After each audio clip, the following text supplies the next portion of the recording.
Сәлем достар. Бүгін мен сіздерге күннің ыстығында салқындатып ішетін сусынның түрін жасалу жолын көрсетемін.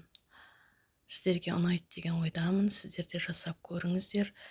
Видеоны соңына дейін қарап, менімен бірге болыңыздар. Менің каналыма тіркеліп, лайк басып, комментарий жазуды ұмытпаңыздар. Үйдегі бар заттардан жасауға болады. Үйдегі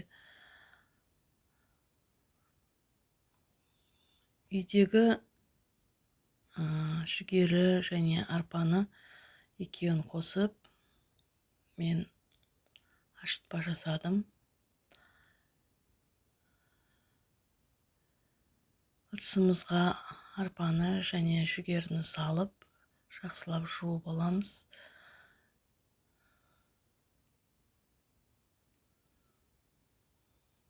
Алдын ала газге суымызды қайнатып қоямыз.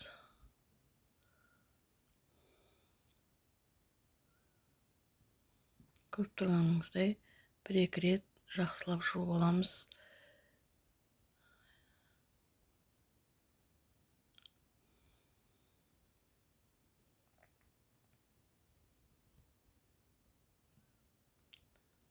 Үстіне қайнап тұрған ыстық суды құйып, 15-20 минутқа қоя тұрамыз.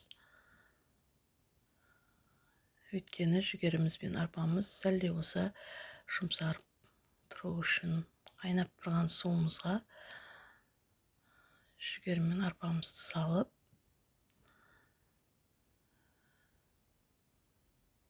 үстіне қалауынша тұзды салып жақсылап қайнатамыз.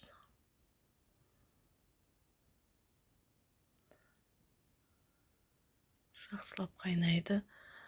Бетіне көбік шықса, көбікті алып тастауларыңызға болады.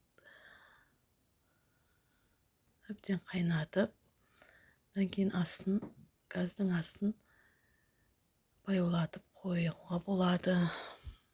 Үйдегі ашқан айран немесе қышқылданып кеткен қатықтарды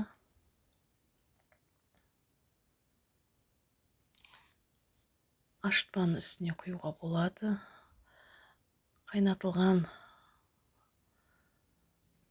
көжеміз сәл салқындағаннан кейін, жылы болған соң үстіне ашқан айранымызды немесе қатықты құямыз.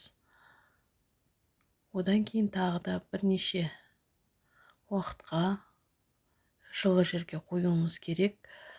Ашытпамыз қышқылданып, дәмі жақсы болады. Одан кейін мұздатқышқа салып қоямыз. Сіздер де жасап көріңіздер.